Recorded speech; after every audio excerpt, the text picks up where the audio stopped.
किसी व्यक्ति के अगर 2 जगह वोट भी हों तो भी वो एक ही जगह वोट करने जाता है। 2 जगह वोट करना कानूनी अपराध है। और अगर कोई भी व्यक्ति ऐसा कहता है तो सबूत तो चाहिए। सबूत मांगा था, मिला नहीं। इसी तरीके से जिन लोगों के पास घर नहीं होता, आप लोग भाग्यवान हैं, कई लोगों के पास घर नहीं होता लेकिन उसका नाम भी मतदाता सूची में होता है। और उसका पता क्या दिया जाता है? उसका पता वो जगह दी जाती है जहां वो व्यक्ति रात को सोने आता है, कई बार सड़क के किनारे, कई बार पुल के नीचे, या कई बार लैंप पोस्ट के किनारे। और फिर अगर ये कहा जाए कि वो फर्जी मतदाता है, ये हमारे गरीब मतदाताओं, बहनों, भाइयों और बुजुर्गों के साथ एक बहुत बड़ा खिलवाड़ है। 0 नंबर। आपको पता है इस देश में करोड़ों लोगों के घरों के पते के आगे 0 नंबर है। क्यों? क्योंकि पंचायत, म्यूनिसिपैलिटी, जिस घर में वो रहते हैं उन्होंने उनका नंबर नहीं दिया। शहरों में अनऑथराइज्ड कॉलोनीज हैं जहां उनको नंबर नहीं है, तो वो अपने फॉर्म में क्या पता भरें? तो चुनाव आयोग के निर्देश कहते हैं अगर ऐसा कोई भी मतदाता इस देश में है, चुनाव आयोग उसके साथ खड़ा है और उसको नोशनल नंबर देगा। और चूंकि कंप्यूटर में जब उसको भरते हैं तो वो 0 दिखता है। इसका अर्थ ये नहीं है कि वो मतदाता नहीं है। मतदाता बनने की शर्तों में आपका पता इतना अनिवार्य नहीं है जितनी कि आपकी नागरिकता और आपके 18 वर्ष की आयु पूरा होना और जितना कि आप उस बूथ के आजू बाजू में रहते हैं। इन अनिवार्यताओं के तहत ही आपका वोट बनता है। शिकायत के ऊपर जांच क्यों नहीं होती? इस सवाल का जवाब भी देना बनता है।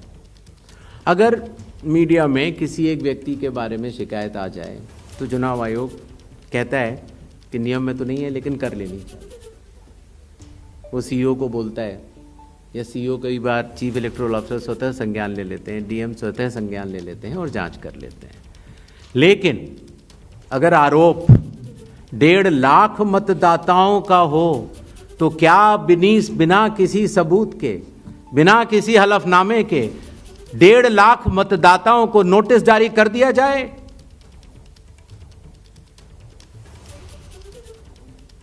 क्या यह न्याय संगत होगा?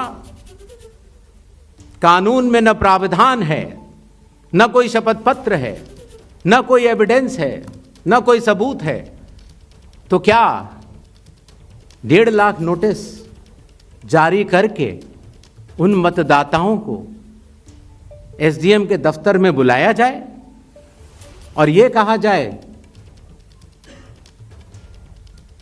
कि आप फर्जी हैं? क्या मतदाता चुनाव आयोग से यह नहीं पूछेगा कि आपके पास क्या सबूत है? आज भी आपके मीडिया में चल रहा है, जितने नाम लिए गए सब एक एक करके सामने आ रहे हैं। और अगर चुनाव आयोग ने उनको नोटिस दिया होता तो हमारी साख गिरती कि बढ़ती? किसी ने सवाल पूछा था तो मैंने सोचा बतलाता चलो। बिना किसी सबूत के किसी भी वैलिड मतदाता का नाम नहीं कटेगा। चुनाव आयोग हर मतदाता के साथ चट्टान की तरह खड़ा हुआ है। अगर कोई सोचता है कि एक पीपीटी देकर, जो कि चुनाव आयोग के आंकड़े नहीं हैं, चुनाव आयोग ने मतदाता सूची जरूर दी है, लेकिन पीपीटी में गलत तरीके से एनालाइज करना, गलत आंकड़े देना और यह कहना कि पोलिंग ऑफिसर ने कहा है कि इस महिला ने 2 बार वोट दिया है, इतने संगीन विषयों पर बिना हलफनामे के चुनाव आयोग को काम नहीं करना चाहिए। ये संविधान और कानून दोनों से विरुद्ध में होगा। और यह भी मैं आपको बतलाना चाहता हूं कि यह सवाल जो आया था ट्रस्ट। मैंने आपको पहले भी कहा था कि जहां तक मतदाताओं की बात है,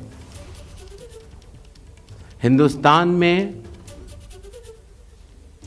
60% से ज्यादा वोटिंग होती है। जो दुनिया के बड़े बड़े जनतंत्र जिसके लिए सोच सकते हैं, दुनिया का सबसे बड़ा जनतंत्र है भारत। दुनिया का सबसे बड़ी मतदाता सूची हमारे पास है, लगभग 90 करोड़ से 100 करोड़ के बीच में। सबसे बड़ी मतदाता सूची, सबसे बड़े चुनाव कर्मियों की फौज, सबसे ज्यादा मतदान करने वाले लोगों की संख्या, और इन सब के समक्ष, सारे मीडिया के समक्ष ये कहना कि अगर मतदाता सूची में आपका नाम एक बार और है तो आपने 2 बार मतदान किया होगा और कानूनी अपराध किया होगा, और मेरे सारे मतदाताओं को अपराधी बनाना और चुनाव आयोग शांत रहे, संभव नहीं। हलफनामा देना होगा या देश से माफी मांगनी होगी, तीसरा विकल्प नहीं है। आपके माध्यम से मैं यह भी कहना चाहता हूं, अगर 7 दिन में हलफनामा नहीं मिला तो इसका अर्थ ये सारे आरोप निराधार हैं, और हमारे मतदाताओं को यह कहना कि वो फर्जी हैं, इसके ऊपर जो भी इस बात को बोल रहा है उसको माफी मांगनी चाहिए। महाराष्ट्र में वोटर लिस्ट बढ़ी, समय रहते जब ड्राफ्ट सूची थी तो दावे और आपत्ति क्यों नहीं जमा कराए गए? जब रिजल्ट निकल आया तब याद आया कि ये गलत था, और एक भी मतदाता का नाम सबूत सहित आज तक चीफ इलेक्टोरल ऑफिसर महाराष्ट्र को नहीं मिला। चुनाव हुए 8 महीने हो गए। महाराष्ट्र में क्यों नहीं उच्चतम न्यायालय में चुनावी याचिका दायर की गई? फिर एक बात यह कही गई कि आखिरी घंटे में इतना मतदान कैसे? चुनाव आयोग ने जवाब दिया था और आप सबने लिखा भी था कि अगर 10 घंटे मतदान होता है तो हर घंटे 10% का औसत होता है। आखिरी घंटे में 10% से कम मतदान हुआ।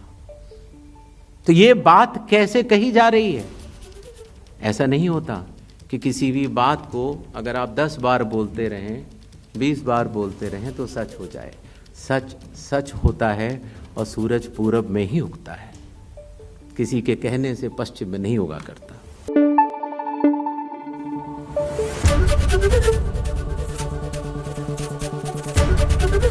एबीपी न्यूज आपको रखे आगे।